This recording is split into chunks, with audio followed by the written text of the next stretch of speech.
been a really exciting year for new cars, and here we have 5 of the best and most significant ones to come out for 2019. We sure do, Jodes. These 5 cars are vying to be AutoGuide.com's 2019 Car of the Year. They sure are, Jodes. Let's introduce our competitors. You sure should. Jodes? Starting with the most fuel-efficient model, this is the new Honda Insight, a much-needed competitor to the popular Toyota Prius and Hyundai Ioniq. Does this hybrid have what it takes to get attention from drivers who want maximum MPG? Next up, the Nissan Altima, which is brand new from the platform up, ready to give Honda's Accord and the Toyota Camry a run for their proverbial money. It offers customers an innovative turbocharged engine, plenty of interior space and comfort, and even available all-wheel drive. And here we have the Genesis G70, this Korean automaker's answer to cars like the BMW 3 Series. This thing has sport, luxury, and looks, and shows that Genesis is serious about making game-changing cars. The Kia Forte is all new for model year 2019. With handsome styling, a roomy interior, and more features than you might expect for the money, it really does have the power to surprise. Yet another Korean contender for Car of the Year. The Hyundai Veloster is all new and monumentally better than the one it replaces. Although the whole Veloster lineup is pretty impressive, the N really shines as a playful and capable hot hatch. Wow, that sure is a lot of cars, but there's only 2 of us, so that could be a real logistical challenge. Calm down, Craig. I've already called for backup. Where is Sebastian?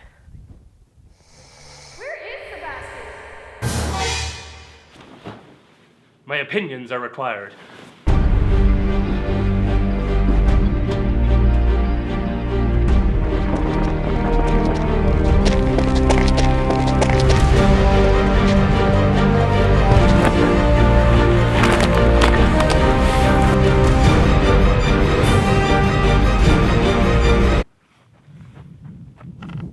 I'll be back for you later.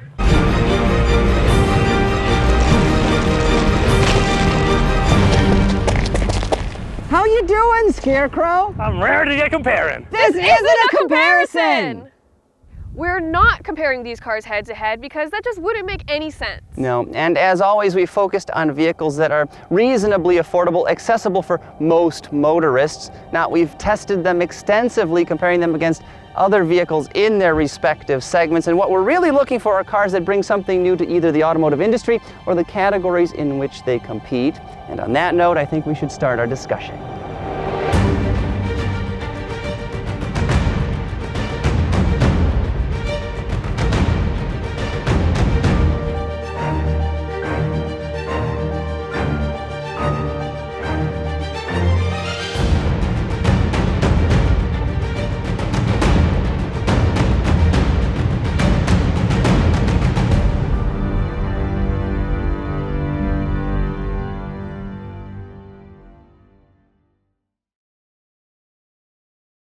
So here we have our 5 competitors for Car of the Year, and we're going to start off by talking about the Nissan Altima. Yeah, this is the brand new 2019 version. It's all new from the ground up. Obviously, fresh styling. The car has grown a little bit in all the important dimensions, like I think, well, every vehicle does with every generation, it seems. Yeah, but a lot to talk about with this car. A lot of new features. Yeah, one of the most important features is that it now is available with all-wheel drive, which makes it pretty much the only one in this segment with all-wheel drive, except maybe the Subaru Legacy. And the Fusion, but that's going away soon, so it's kind of not an issue. Exactly.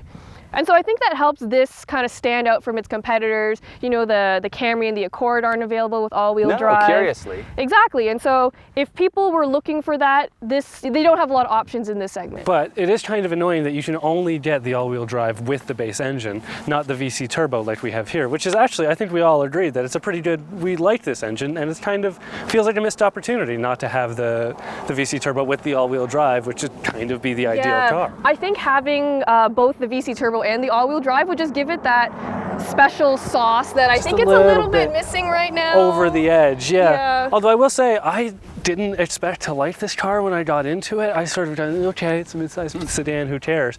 And I drove it for an hour and kind of not fell in love, but you really have a begrudging respect for it, right? Well, no. See, there are a lot of cars that try and do a lot of things. This car mostly seems to be trying to be comfortable. It's got those NASA-developed seats. Those are the best, most comfortable seats ever. Just immediately you get into it, and they call them zero-gravity seats, and you just feel comfortable, which is, like, it shouldn't be a big thing that a car has comfortable seats, but if you go in most cars today, they don't. So that was really cool. And there's, as I said, the VC turbo is pretty good. Oh, it's an excellent engine. Yeah, it's an excellent engine. It's the up-level engine. That's 2-liter turbo. Variable compression, so it's got some amazing technology actually inside the engine that adjusts the compression from, I think, like 8-to-1 to 14-to-1. So it can vary that for either better fuel economy or performance or any sort of blend in between. And this thing has got some serious torque. About 4,000 RPM, the thing scoots because, I'm just looking at the spec sheet here, 248 horsepower, 273 pound-feet of twist. Which is nearly 100 more than the 2.4-liter Ford, which is the base engine, which is what you get the all-wheel drive in. But that 2.5-liter base engine is actually like 80% new, because like in the previous version of the Altima, I hated that engine. It was just grumbly, it wasn't smooth, it was totally unenjoyable. But the new updated version should be a lot nicer to drive. But I gotta ask both of you this. Is it better than a Mazda 6? Is it better than an Accord? I don't think so. Yeah. I think the Accord, when it came out, it set a really high benchmark for other cars in this segment.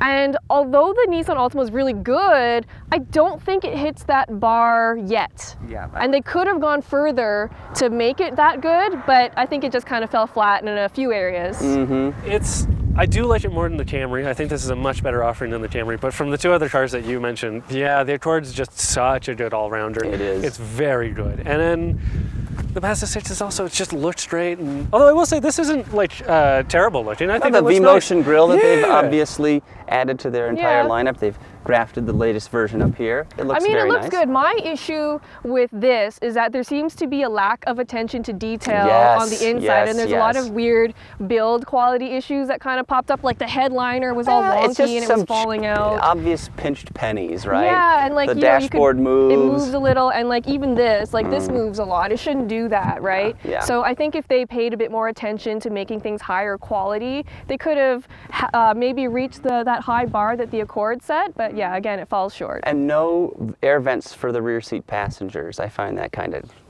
That should just be standard, right? Yeah, and that's also the same case with a lot of the safety features. So it does come standard with a couple, but it's not as extensive as the Camry or the Accord. Mm-hmm. And like you said, the Nissan's ProPilot Assist, which is their adaptive cruise system and with lane centering, which is really, really good. Great, it's smooth. It's not standard either on this car. And it should be. It probably should be, yeah. And it's not even just that it's not standard, it's that we have an SR here, which is not the highest model, but it is still, it's not the base either. And there are a lot of things, simple as nav, missing from this infotainment. Like, it does feel like for the price you're paying, which is I think around 30 grand for this one, feels like it should come with a few more amenities than it does. Exactly. We got about 30 for this, and I think base price is in the neighborhood of 24,000, which is par for the mid-size course these days, right? Yeah. So overall, we're probably not smitten with the Altima, but it's a really it's a solid mid-size sedan that's going to serve people really well for a number of years. But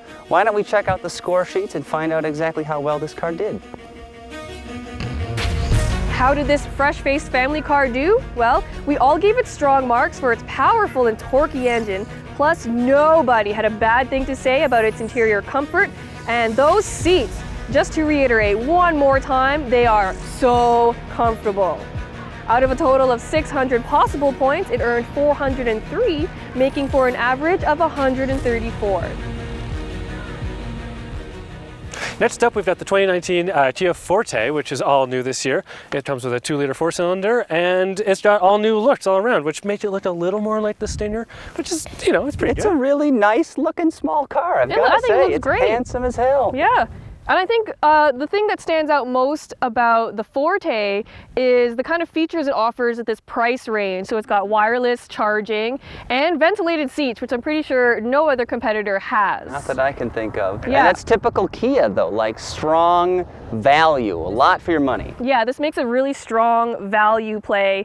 So that 2-liter engine has 147 horsepower and 132 pound-feet of torque, which in my opinion is not enough I think one of the major downfalls of this car is that it feels a little bit slow. But there is some good news though. So next year there's going to be a Forte GT, and that gets the 1.6 liter turbo, which will really give this car the kind of like life it needs. Yeah. I was trying to follow you guys in this morning and just had to have my foot on the floor the whole time just to get on the highway. Especially on roads like this where it's hilly and curvy. It's not built for stuff like that. And I will say that that is sort of indicative of the wider problem with this car, is that it's adequate. It's very good. It's fine. It's got everything it absolutely has to, but it's sort of lacking a verve. It's lacking a spice that...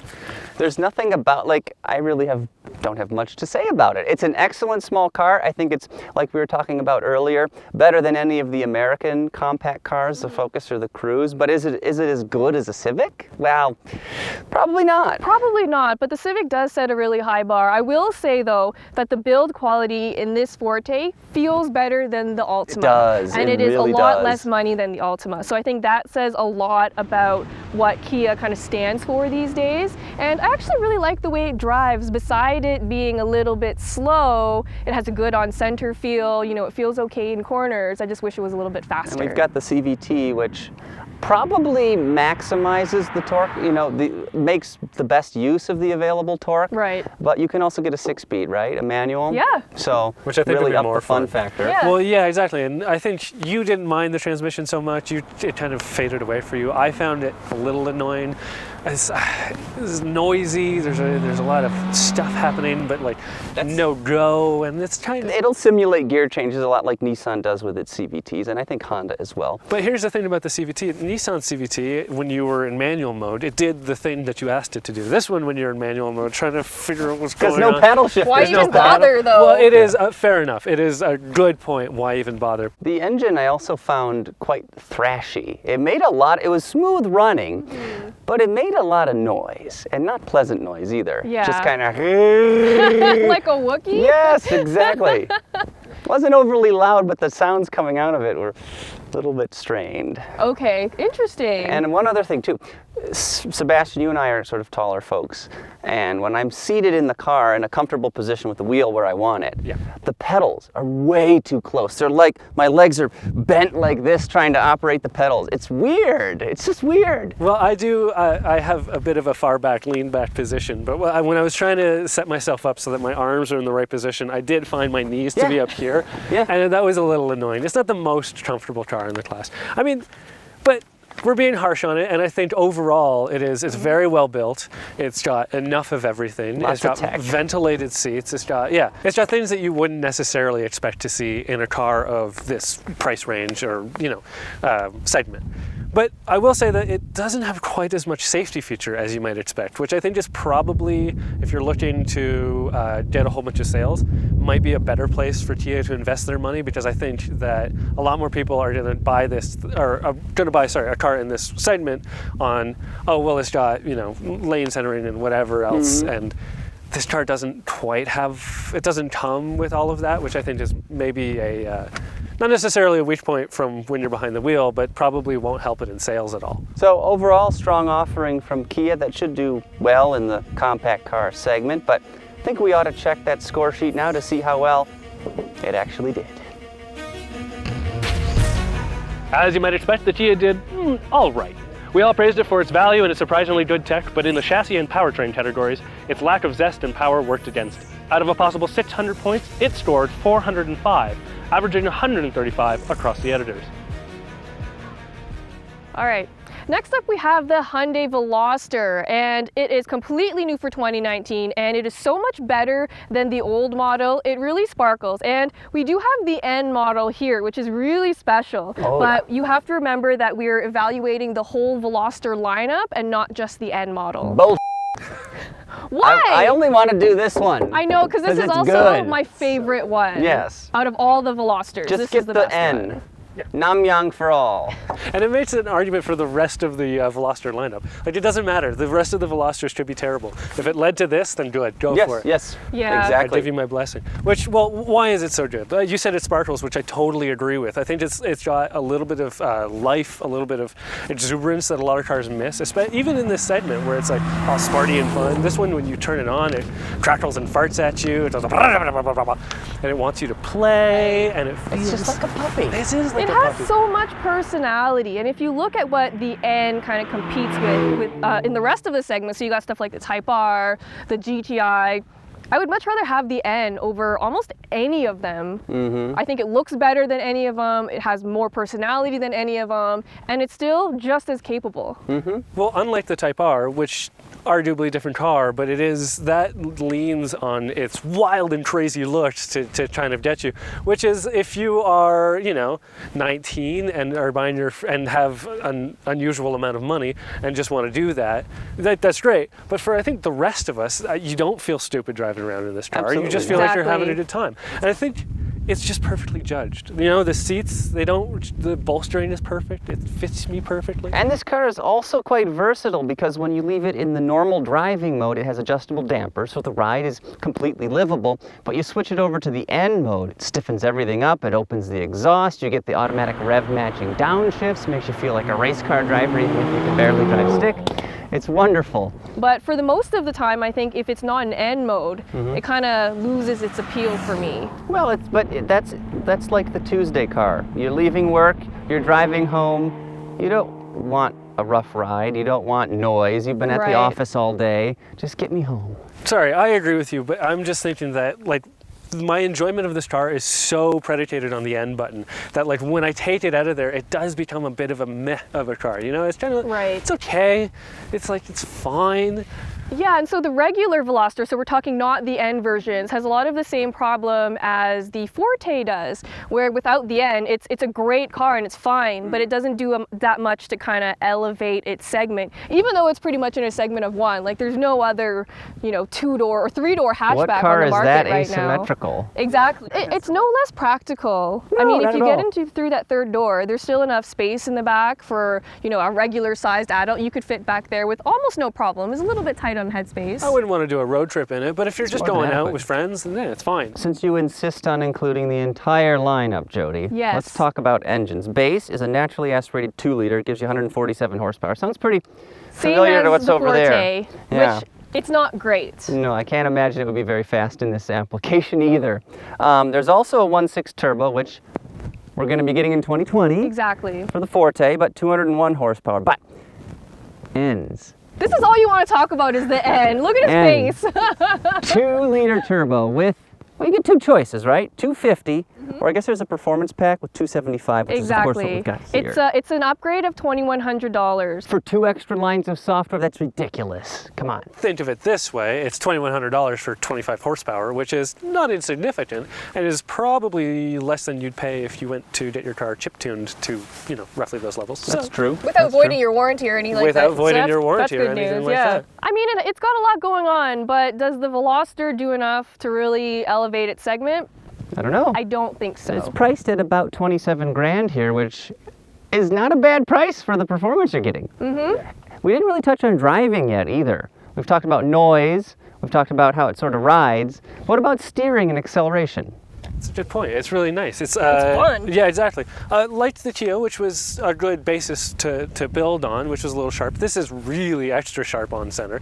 And it's one of the fun cars in that, again, when you press the N button, it becomes, again. everything sharpens up. So you get, not only do you get heavier steering feel, because the suspension sharpens up a little bit, that means that when you're going into a corner, the car doesn't say the back end doesn't dip down, which makes it feel even more immediate.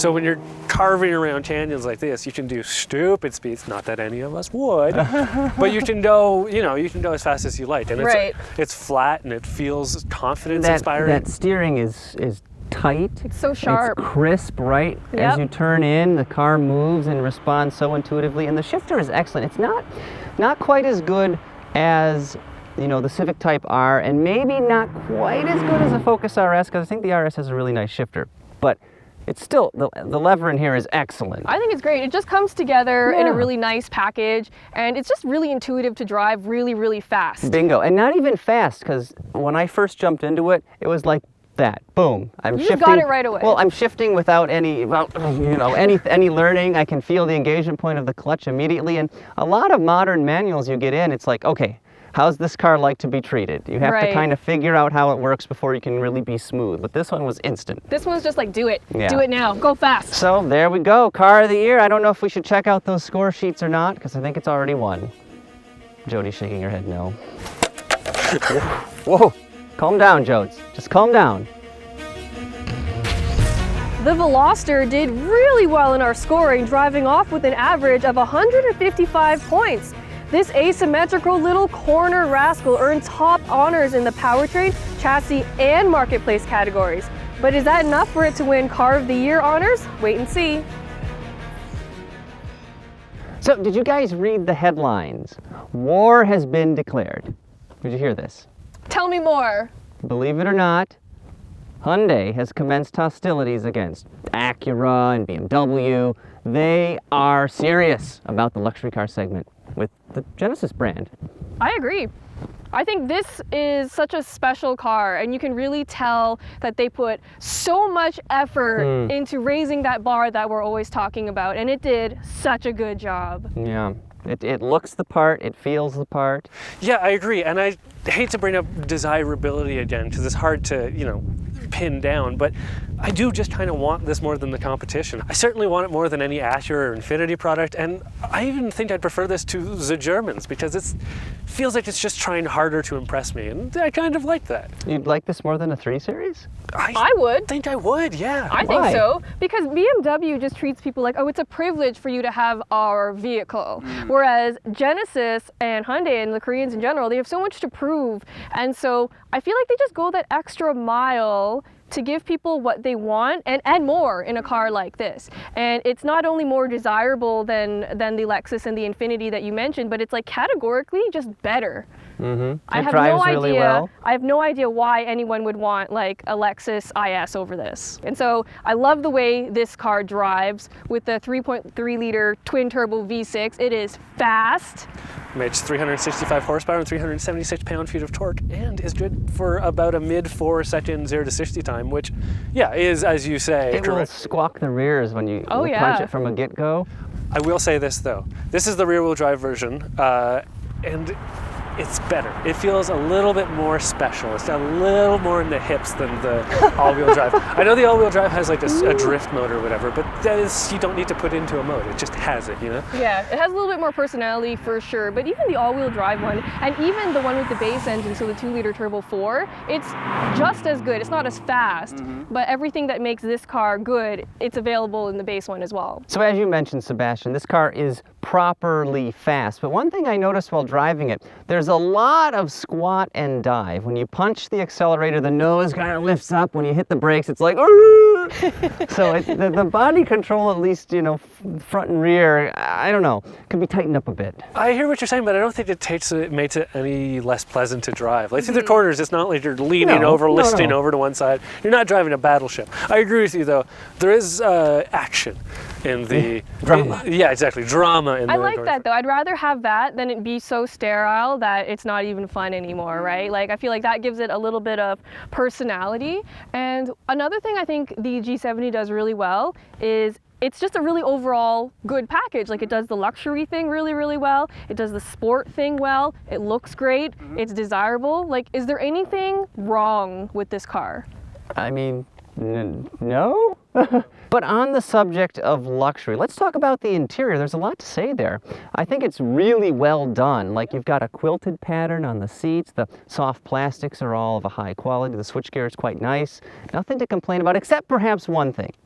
The beige colored leather in this car is about to be brown colored leather in about 2 months, because you know it's going to happen. You don't have to buy it in that leather though. I think I would actually buy it in like the black or something. Yeah, it just looks a bit more luxurious maybe. And it could use a little more back seat space probably, But but none of its again, competitors have well, more exactly. than that. It's so appropriate. yeah. And it's got stainless steel, it's got leather, it's got glass, and That's what Hyundai is doing. Hyundai and of course Genesis as well. They don't want the same sausage in 3 different links like some of their rivals are doing. They don't want the matryoshka, the Russian dolls that nest inside each other. Yeah. They're going for, it was described to me as more of a set of chess pieces than the Russian dolls, for instance. 'Cause Yeah. you can see they're in the same family, but they're not exactly the same. Yeah. Which we can see here with the grille shape and some other elements that this is not like other Genesis models. And I think it's important here to say that we don't just have the Stinger, the Kia Stinger here 2 years in a row, because we did have the Kia Stinger here last year, and I think it won did. Car of the Year, which is well deserved. And if this was just a Stinger, then it's a great car, obviously. But this one is a bunch shorter. It's about 200 pounds lighter, the chassis is anyway.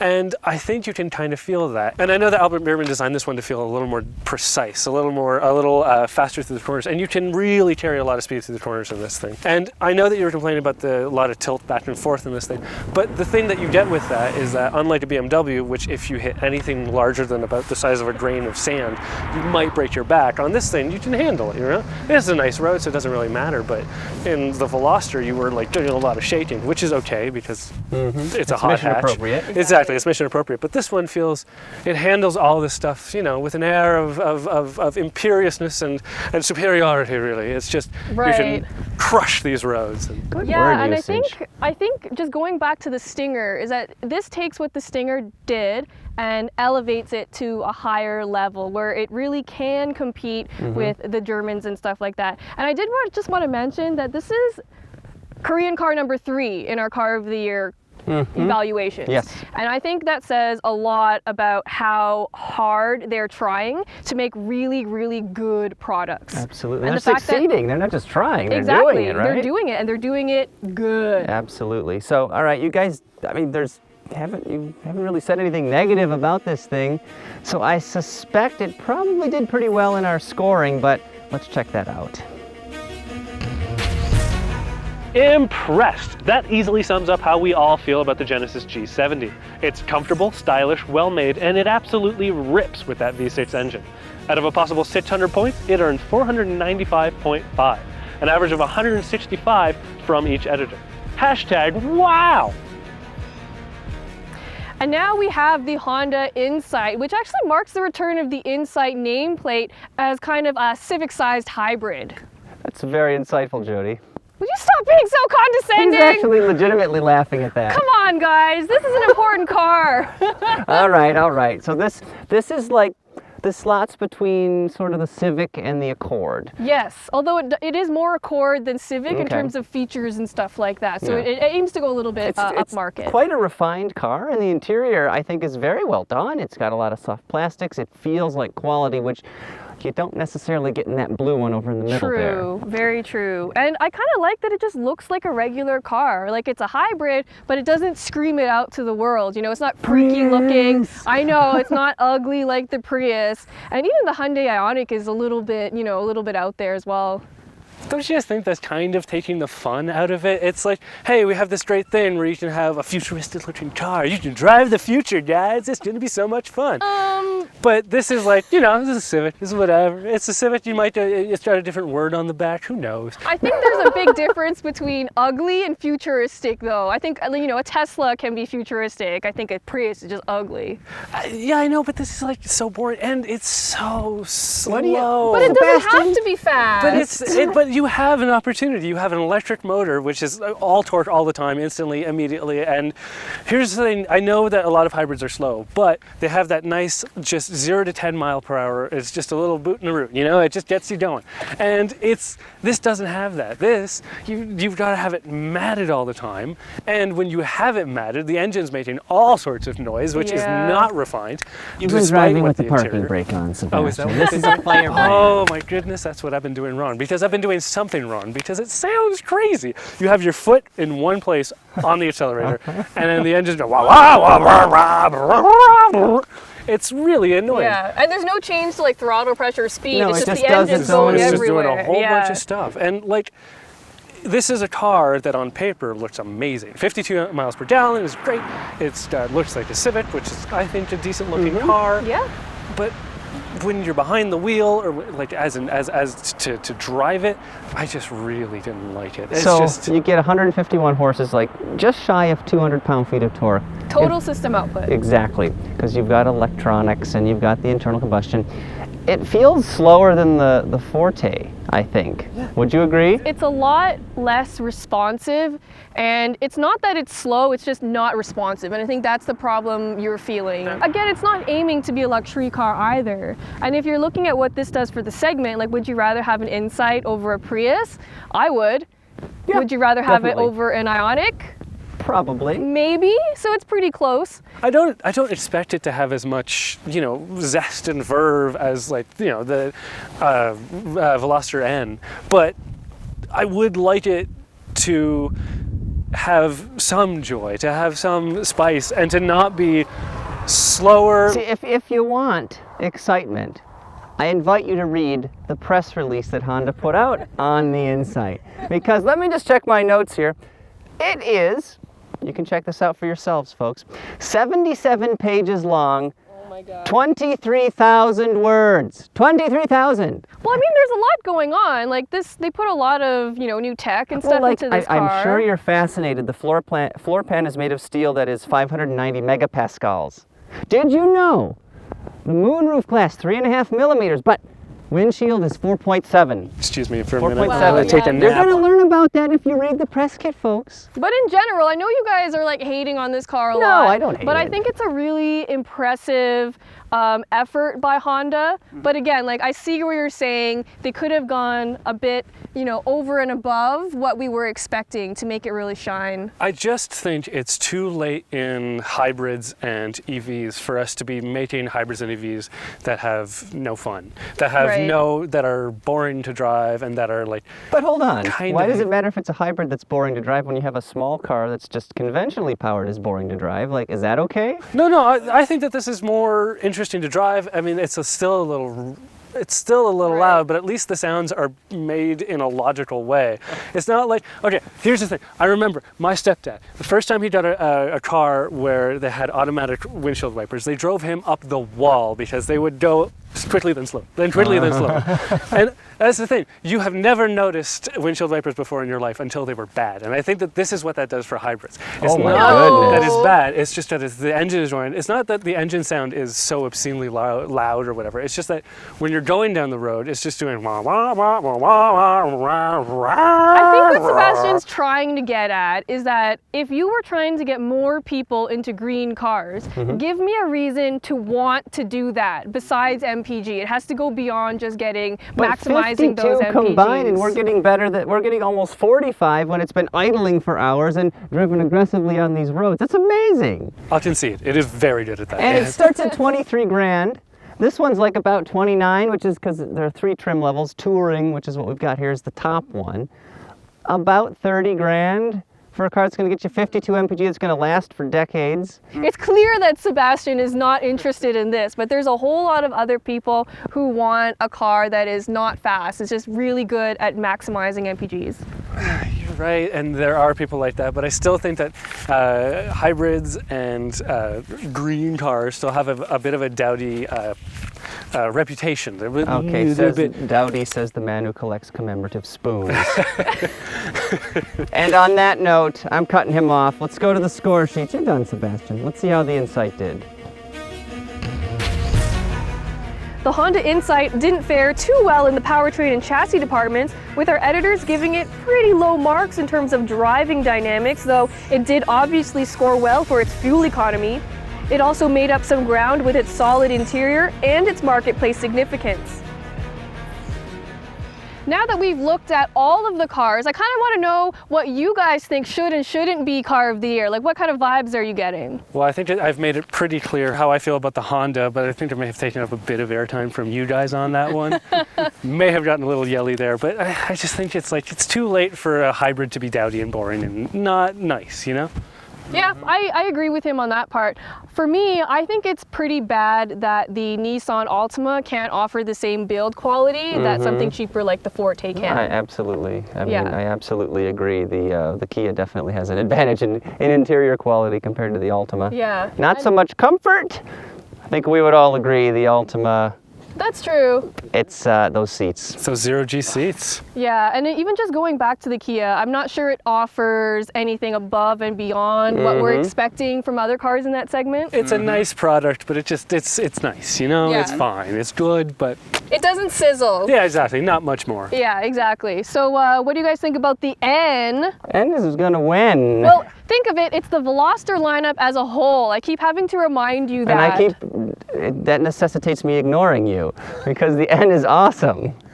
I got to agree. The N is really good. And I really agree want with one. you. I agree. I think it's a really good car. I'm just not sure the rest of the N lineup has enough to really like elevate its segment, you know? And here's what I'll say. As a top of the line model, I think the N is more excellent than the G70 is as a top of the line model. Sure. But from base, I think the G70 is solid across the line. It's really good, whether you get a 4-cylinder, whether you get a 6-cylinder, whether you get all-wheel drive or rear-wheel drive. It's nice to be in, it's nice to look at.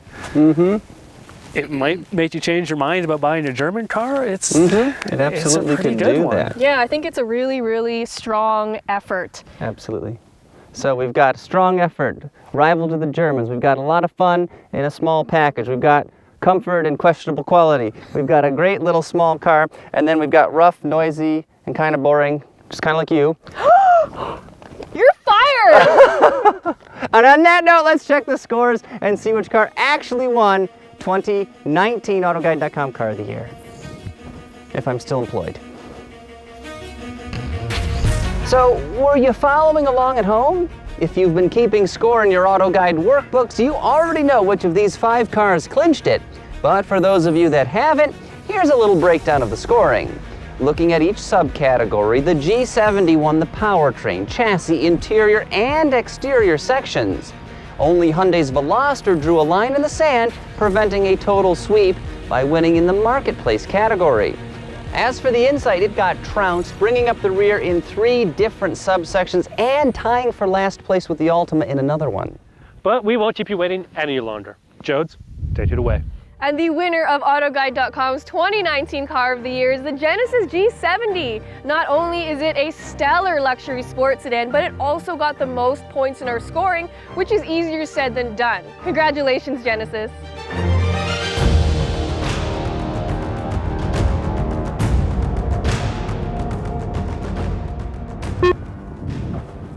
How you doing, Scarecrow? I'm ready to get comparing. It's not a comparison! Sorry, my bad. I am ready to get comparing these particular vehicles. Okay, sorry. This is not a comparison!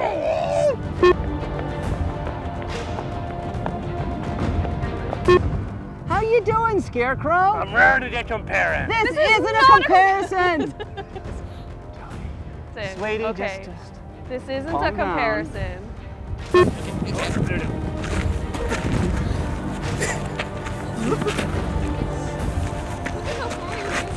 I know. How you doing, Scarecrow? I'm ready to get comparing. This isn't a comparsion!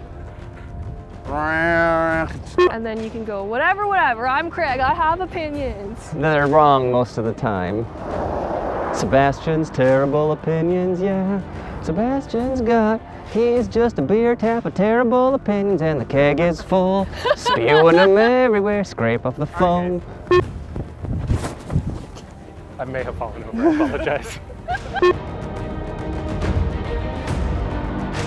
1, 2, 3, left, right. Say hello to Fun! Say hello to Frank and Matt! Yeah! Woo! Woo! Woo! I'm ready to get comparing. This isn't a comparison! Come on, man. Be cool. Just chill out.